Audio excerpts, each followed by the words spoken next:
Beautiful people, welcome back to your YouTube channel आपकी career का Aadharshila education villa. तो आज का जो हमारा टॉपिक है that is classification of data and tabulation of data. तो क्लासिफिकेशन ऑफ डाटा क्या होता है, उसके बाद टेबुलेशन ऑफ डाटा क्या होता है, उसके बाद हम एक कंपैरिजन चार्ट की मदद से इस टॉपिक को कंप्लीट करेंगे। तो our first topic is classification of data. अब क्लासिफिकेशन ऑफ डाटा नाम से ही क्लियर है कि again it is a statistical term, यानी ये पार्ट है किसका, स्टैटिस्टिक्स का। बहुत ही बेसिक कॉन्सेप्ट है ये स्टैटिस्टिक्स का, लेकिन इम्पॉर्टेंट भी। बात थोड़ी कॉन्ट्राडिक्टरी नहीं लगी आप लोगों को कि बेसिक टर्म इम्पॉर्टेंट कैसे हो सकता है? तो बात बस इतनी सी है कि क्लासिफिकेशन ऑफ डाटा जो है हमारा, वो हमारा बेसिक है लेकिन इम्पॉर्टेंट। अब इसको हम कैसे समझेंगे? मान लीजिए एक इंजीनियर 20 मंजिला इमारत बना रहा है और अगर उसने बेस में ही झोल कर दिया, मीन्स अगर उसने बेस में ही कंकड़, पानी, पत्थर, सीमेंट में झोल कर दिया तो उसका इमारत बहुत जल्दी ढह जाएगा। तो यही है कि ये बेसिक है लेकिन इम्पॉर्टेंट है, क्योंकि बहुत से बच्चे ऐसे होते हैं जो स्टैटिस्टिक्स के नाम से ही भागने लगते हैं। तो आपको भागने की ज़रूरत नहीं है, बस आप अपना बेस क्लियर रखिए ताकि आप आगे चलकर mean, median, mode, central tendency, regression, permutation, combination, then probability, matrix, set, function, इतना तो आपको पढ़ना ही है। आपने बैचलर ऑफ आर्ट्स इकोनॉमिक्स से अगर चुना है तो आप इन टॉपिक से भाग नहीं सकते। तो आइए आज का टॉपिक स्टार्ट करते हैं, that is classification of data. तो क्लासिफिकेशन ऑफ डाटा क्या होता है? किसी भी चीज़ को क्लासिफाइड करने की ज़रूरत क्या है? तो क्लासिफिकेशन ऑफ डाटा को हम एक लेमैन के नज़र से अगर हम समझने जाए तो इसका बहुत सरल एग्जांपल है। फॉर एग्जांपल आप एक स्कूल को ले लीजिए। 11th-12th में क्या करते हैं टीचर्स, या क्या करती है हमारी स्कूल की अथॉरिटी? जो साइंस के बच्चे होते हैं उनका सेक्शन अलग हो जाता है और जो कॉमर्स के बच्चे होते हैं उनका सेक्शन अलग हो जाता है। अब क्या ज़रूरत है साइंस वालों को डिस्क्रिमिनेट करने की और कॉमर्स वालों को डिस्क्रिमिनेट करने की, या क्या ज़रूरत है साइंस वालों को एक ग्रुप में रखने की और कॉमर्स वालों को एक ग्रुप में रखने की? तो साइंस का बट ऑब्वियस, हमारे स्कूल में साइंस का सेक्शन ए बी हुआ करता था और कॉमर्स वाले बच्चों के लिए 3 सेक्शन थे, सी, डी और ई। तो साइंस वाले बच्चों को साइंस में रखा गया है, क्यों? क्योंकि उन्होंने 11th-12th में साइंस चुना है। और कॉमर्स वाले बच्चों को कॉमर्स में रखा गया है, क्यों? क्योंकि उन्होंने 11th-12th में कॉमर्स चुना है। तो यही क्लासिफिकेशन होता है कि आप 5000 की भीड़ में आप हर इंडिविजुअल से पूछेंगे नहीं ना कि भाई तूने साइंस लिया है, भाई तूने कॉमर्स लिया है। तो चलो यही से डिस्क्रिमिनेट कर देते हैं। जो लोग सेम ट्रेड को अपनाते हैं उनको एक डाटा, एक क्लासिफिकेशन में रखते हैं, और जो दूसरे ट्रेड को अपनाते हैं उनको अगर अलग से क्लासिफाई कर देते हैं। तो आइए देखते हैं डेफिनेशन क्या लिखा है। Classification of data. Classification is the process of arranging the collected data into classes and to subclasses according to their common characteristics. बात सिंपल सी है कि हम एक डाटा को ऐसे अरेंज करते हैं कि वो सेम क्लास और सब क्लास वाले को हम एक में रखते हैं। क्यों? क्योंकि उनमें एक कॉमन कैरेक्टरिस्टिक्स होता है। साइंस कॉमर्स का एग्जांपल मैंने आपको अभी ही समझाया। Classification is the grouping of related facts into classes. Classification क्या है? ग्रुपिंग है एक रिलेटेड फैक्ट्स का इनटू सिमिलर क्लासेस में। फॉर एग्जांपल अगर किसी स्कूल अथॉरिटी को कॉमर्स के बच्चों का कोई डाटा चाहिए, मान लीजिए कॉमर्स में कितने बच्चे हैं या किनका रोल नंबर क्या है, तो वो सीधे बोलेगा कि मुझे सी, डी और ई सेक्शन के रजिस्टर उठा के दे दीजिए। अगर वो डाटा क्लासिफाइड नहीं होगा तो उसे ए, बी, सी, डी, ई 5 सेक्शन को पढ़ना होगा। लेकिन हमने बहुत पहले ही डिस्क्रिमिनेट कर दिया है कि क्लासिफिकेशन ऑफ डाटा क्या है। तो क्लासेस और सब क्लासेस को एक साथ रखना कैसे? लोगों को जिनका कॉमन कैरेक्टरिस्टिक्स है, यानी जो लोग सेम कैरेक्टरिस्टिक्स को कैरी कर रहे हैं उन्हें हम एक क्लास में रखेंगे। That is classification of data. अब स्टैटिस्टिक्स में मिलियंस ऑफ डाटा है, मिलियंस ऑफ डाटा कोई भी नहीं पढ़ने जाएगा या किसी के भी वो समझ से परे है। तो हम उसका क्या करेंगे, हम उसको क्लासीफाई कर देंगे डाटा को on the basis of their common characteristics. तो that is classification of data. I hope आपको समझ में आ गया होगा। Now it's type. तो type of classification of data में क्या है, 4 टाइप्स के क्लासिफिकेशन ऑफ डाटा होते हैं। पहला जियोग्राफिकल, दूसरा क्रोनोलॉजिकल, तीसरा qualitative and fourth is quantitative. Sorry. तो जब हम बात करेंगे जियोग्राफिकल क्लासिफिकेशन, तो जियोग्राफिकल क्लासिफिकेशन क्या होता है, on the basis of geographical territory.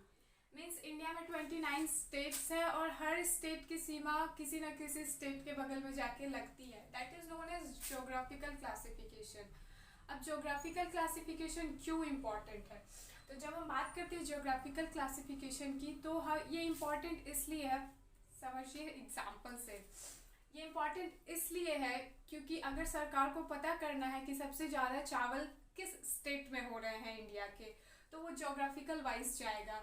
सबसे ज़्यादा तमिलनाडु में हो रहे हैं, राजस्थान में हो रहे हैं, पंजाब में हो रहे हैं, हरियाणा में हो रहे हैं। ऑन द सेकेंड ग्राउंड अगर सरकार को ये जानना है कि सबसे कम बारिश कहाँ हुई है, तो अगेन वो जियोग्राफिकल डाटा की बेसिस से उसको गैदर कर सकता है। The second one is chronological data. Chronological data basically बड़ी बड़ी इंटरप्राइजेस, बड़ी बड़ी बिजनेस एंटिटीज यूज़ करते हैं। क्यों यूज़ करते हैं, तो इसमें जो क्लासिफिकेशन होता है वो on the basis of month और ईयर होता है। On the basis of month और ईयर कहने का क्या मतलब है, मान लीजिए अंबानी जी ने अपने सीए से पूछा कि हाँ चलो बताओ मेरा प्रॉफिट क्या है महीने का, तो 6, 7, 8, 9, 10, 11, 12 हर महीने का प्रॉफिट अंबानी जी को जब पता चला, तो अंबानी जी कंपेयर कर सकते हैं कि अच्छा मैंने इस महीने अच्छा किया है और इस महीने मैंने ख़राब किया है, मुझे और करने की ज़रूरत है। तो वो हो गया मंथली बेसिस पे डाटा को कलेक्ट करना। और ईयरली बेसिस पे हम देखते हैं कि हमने जो प्रोडक्शन में लगाया है, जो हमने अपनी प्रोडक्शन टीम पे खर्च किया है, उसके बदले में हमने सेल करके कितना कमाया, that is our yearly data. तो क्रोनोलॉजिकल डाटा क्या होता है, क्रोनोलॉजिकल डाटा वो डाटा होता है जो डिस्क्रिमिनेट करता है या क्लासिफाइड करता है डाटा को on the basis of month and year.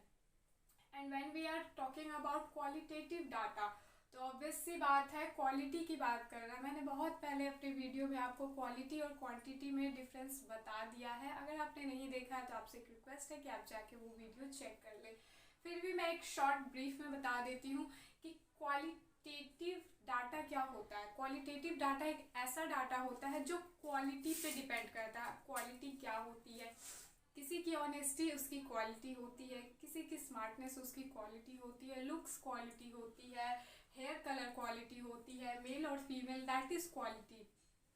तो क्लासिफिकेशन ऑफ डाटा क्वालिटी के बेसिस पे भी होता है। क्वालिटी के बेसिस पे कैसे होगा, फॉर एग्जांपल हेयर कलर, कितने लोगों को रेड कलर पसंद है अपने हेयर्स में, तो हम प्रोडक्शन में वो कलर यूज़ करेंगे, हम प्रोड्यूस करेंगे रेड कलर हेयर कलर के लिए। और उसमें से कितने मेल हैं या कितने फीमेल हैं ये जानने के लिए हम मेल फीमेल का डिस्क्रिमिनेशन या क्लासिफिकेशन करेंगे। And the last one is quantitative data. जब बात क्वांटिटी की आती है तो क्वांटिटी में हमारा आता है हाइट एंड वेट। तो डाटा को क्वांटिटी में क्यों क्लासीफाई करना चाहिए, क्योंकि all datas are not here for quality, मतलब क्वालिटी में सारे डाटाज नहीं आ सकते, तो हमें कुछ क्वांटिटी में भी देना होगा, that is our quantitative data. तो ये थे हमारे types of classification of data, that are geographical, chronological, qualitative and quantitative. अब बात करते हैं कि मेरिट्स की, क्यों पढ़ना चाहिए, क्यों किसी भी डाटा को हम क्लासीफाई करें। तो the first point is easy to compare. Data millions of data है, आप सबको एक दूसरे से कंपेयर नहीं कर सकते, तो it is easy to compare. अब ईजी टू कंपेयर कैसे है, फॉर एग्जाम्पल आप एक कस्टमर हैं, ठीक है, आपको मोबाइल चाहिए, आपने कहा मैं ऑनलाइन प्लेटफॉर्म पे लूँगा, तो आप कंपेयर करेंगे कि अमेज़ॉन में कम प्राइस है या फ्लिपकार्ट में कम प्राइस है, तो that is comparison of data. तो डाटा अमेज़ॉन और फ्लिपकार्ट प्रोवाइड करेगा तभी तो आप कंपेयर करेंगे। तो statistical data, classification of data क्यों इम्पॉर्टेंट है, ये इजी टू कंपेयर है, आप इजीली कंपेयर कर सकते हैं। फॉर एग्जांपल हमने यहाँ पे प्रॉफिट की बात की थी, तो हम पर ईयर या पर मंथ का प्रॉफिट इजी टू कंपेयर कर सकते हैं। सेकेंड वन इज सिंप्लीफाइड वे, ये एक कॉम्प्लेक्स डाटा को सिंपल मैनर में देता है ताकि वो सबके समझ में आ जाए। फॉर एग्जांपल कितने एक्सीडेंट होते हैं नेचुरल डिज़ास्टर की वजह से, रोड एक्सीडेंट, रेलवे एक्सीडेंट, तो हर इंसान के समझ के बाहर है। वहाँ पे जो जर्नलिस्ट जाते हैं वो डाटा कलेक्ट करते हैं और वो उसको इतने सिंप्लीफाइड वे में तैयार करके टीवी पेपर में देते हैं कि हाँ एक इजी टू अंडरस्टैंड हो कि हाँ एक्सीडेंट हुआ, इतने लोग मर गए, इतने लोग गायब हैं, इतने लोगों को माइनर चोट लगी है। तो सिंप्लीफाइड वे, ये कॉम्प्लेक्स डाटा को सिंप्लीफाइड वे में तैयार करता है। And the third one is complex data into simple form. ये मिलियन ऑफ कॉम्प्लेक्स डाटा को सिंपल फॉर्म में तैयार करता है। तो ये था आपका classification of data. I hope आपको अंडरस्टैंड हो गया होगा। अगर आपको ये वीडियो पसंद आया तो एक लाइक करें, अपने फ्रेंड्स के साथ शेयर करना ना भूलें। Have a look on the white board.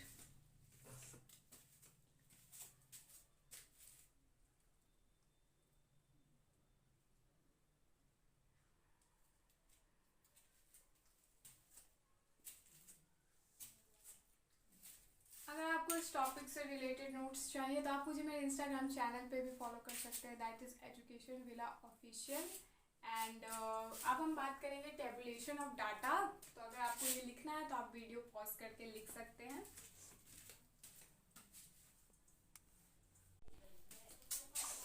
अब हम बात करते हैं what is tabulation of data. तो टेबुलेशन ऑफ डाटा क्या होता है? In a simple way tabulation of data किसी भी डाटा को टेबुलर फॉर्म में कन्वर्ट करना होता है। इसमें एक रो होता है, एक कॉलम होता है। तो बहुत से बच्चों को ना कंफ्यूजन रहती है कि रो क्या होता है और कॉलम क्या होता है। तो सबसे पहले हम बात कर लेते हैं what is row and what is column. तो देखिए ये जो है हमारा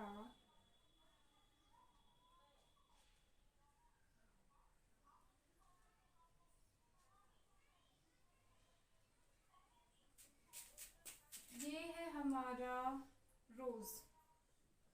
क्या है? रोज।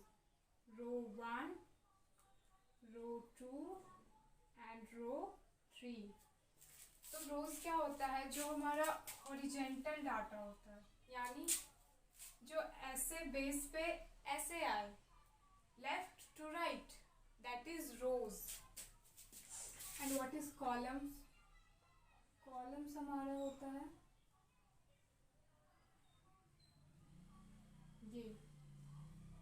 ये है हमारे कॉलम्स। तो कॉलम्स क्या होते हैं? कॉलम्स हमारे वर्टिकल डाटा होते हैं जो टॉप टू बॉटम आए। इजी टू अंडरस्टैंड है। जो लेफ्ट टू राइट आए दैट आर रोज, एंड जो टॉप टू बॉटम जाए that are columns. Rows and columns का बहुत बेटर एग्जांपल हम क्या देखते थे कि जब हमारे स्कूल में जब हम बच्चे थे तो हमारा सीट अलॉटमेंट कैसे होता था?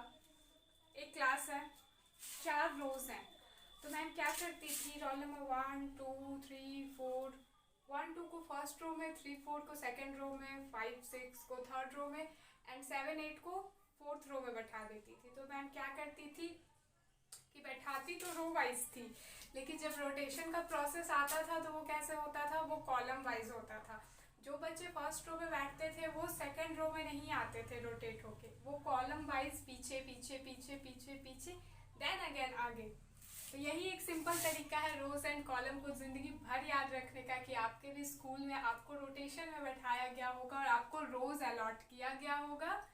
रोज 1 2 3 4, रोल नंबर रोज के हिसाब से, and rotation are on the basis of columns. तो रोज एंड कॉलम्स का डिफरेंस आपको पता चल गया। तो अब हम देखते हैं टेबुलेशन ऑफ डाटा क्या कहता है। Tabulation is a systematic and logical representation of numeric data in rows and columns to facilitate comparison and statistical analysis। तो कहने का क्या मतलब है कि tabulation of data एक सिस्टमैटिक एंड लॉजिकल रिप्रेजेंटेशन है डाटा का, न्यूमरिक डाटा का। किसमें? रोज एंड कॉलम में, जो फैसिलिटेट करता है क्या? एक कंपैरिजन।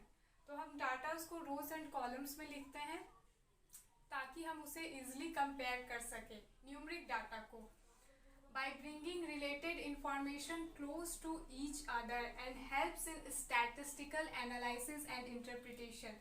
तो जब हम डाटा को रोज एंड कॉलम्स में लिखते हैं तो इसका क्या मतलब है और इसके क्या फ़ायदे हैं? तो जब हम डाटा को रोज एंड कॉलम्स में लिखते हैं तो हम वैसे डाटा जो एक दूसरे से बहुत ज़्यादा रिलेट करते हैं उसको लिखते हैं close to each other, information close to each other, ताकि हम उसे कंपेयर कर सकें। तो टेबुलेशन क्या है? टेबुलेशन एक सिस्टमेटिक, कीवर्ड्स को याद करने की कोशिश कीजिए। टेबुलेशन एक सिस्टमेटिक एंड लॉजिकल रिप्रेजेंटेशन है। किस चीज़ का? न्यूमरिक डाटा का। किस फॉर्म में? रोज एंड कॉलम्स के फॉर्म में। क्यों? ताकि हम कंपेयर कर सकें। तो क्या है, किसका है, किसमें है और क्यों है? क्या है? Systematic and logical representation. किसका है? न्यूमरिक डाटा का। किसमें है? रोज एंड कॉलम्स में। और क्यों है? ताकि हम उसे कंपेयर कर सकें। चीज़ों को ऐसे रिलेट करने की कोशिश कीजिए, क्योंकि रटना बहुत मुश्किल है and I don't think so कि सब रट सकते हैं। तो हम क्यों क्लोज लिखते हैं? हम दो डाटा उसको इसीलिए क्लोज लिखते हैं ताकि जो एक दूसरे से हाईली रिलेटेड है हम उसे कंपेयर कर सकें। तो आई होप आपको टेबुलेशन का मतलब समझ में आ गया होगा। अब बात करते हैं इसके ऑब्जेक्टिव की। सारे वही हैं। पहला, टू सिंप्लीफाई कॉम्प्लेक्स डाटा। क्या मुझे बार बार समझाने की ज़रूरत है कि कॉम्प्लेक्स डाटा को ये कैसे सिंप्लीफाइड करता है? Complex data, when many data are related to each other, it is not easy to understand for each and every person. So क्या करते हैं हम? टेबुलेशन करके हम डाटा को, कॉम्प्लेक्स डाटा को सिंपल वे में तैयार कर देते हैं। रोज में लिख दिया, कॉलम्स में लिख दिया, पढ़ लो, समझ लो, बात खत्म करो। दूसरा है to bring out essential feature of data. तो टेबुलेशन क्यों ज़रूरी है? टेबुलेशन इसलिए ज़रूरी है क्योंकि हम न्यूमरिक डाटा को प्रेजेंट करते हैं, और जब हम न्यूमरिक डाटा की बात करते हैं तब हम थ्योरेटिकल डाटाज नहीं लिखते। मीन्स हमें थ्योरीज नहीं लिखनी पड़ती हैं। लोग सिर्फ नंबर्स देख के ही अंडरस्टैंड कर लेते हैं कि क्या लिखा है, क्यों लिखा है और क्या है। Third is comparison. ऊपर ही बता दिया था कि क्यों ज़रूरी है। तो कंपैरिजन करने के लिए ज़रूरी है कि हाँ क्या हुआ और आगे क्या हो सकता है। Tabulation of data easy to compare है। फॉर एग्जांपल, पिछले साल इंडिया ने कितना फूड ग्रेन उगाया था, प्रोड्यूस किया था, एंड इस साल उसने क्या प्रोड्यूस किया है? कोरोना में कहाँ महामारी हो गई और फूड ग्रेन्स की उपज बारिश की वजह से या कम बारिश की वजह से जो ऊपर नीचे होता है उसे हम टेबुलेशन फॉर्म में कंपेयर कर सकते हैं। And fourth one is to save space.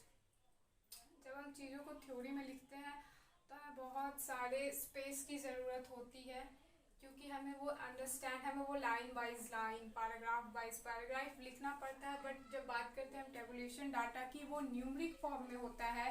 And जब बात करते हैं नंबर्स की, तो नंबर्स कम स्पेस लेते हैं एज कम्पेयर टू वर्ड्स। तो ये था हमारा टेबुलेशन ऑफ डाटा। आज हमने क्या देखा? आज हमने देखा what is classification of data and what is tabulation of data. आपसे एक रिक्वेस्ट है कि अगर आपको चीज़ें नहीं समझ में आ रही तो आप अपने लैंग्वेज में एग्जाम्पल्स लिखिए। फॉर एग्जाम्पल, मैंने रो और कॉलम्स का एग्जाम्पल आपको समझाया, तो आपने बचपन में रो एंड कॉलम खेला ही होगा स्कूल में। उसके बाद कीवर्ड्स को आप कैच करना सीखिए, क्या है, किसका है, किसमें है और क्यों है। And last but not the least, हाँ, आप वीडियो पॉज करके जो व्हाइट बोर्ड पे लिखा होता है आपको वो एक बार देख लेना चाहिए, क्योंकि अगर आप एक चीज़ को एक बार में ही समझ जाते हैं तो ये आपके लिए भी बेटर है और आपको बार बार सेम चीज़ को रटने की ज़रूरत नहीं पड़ेगी।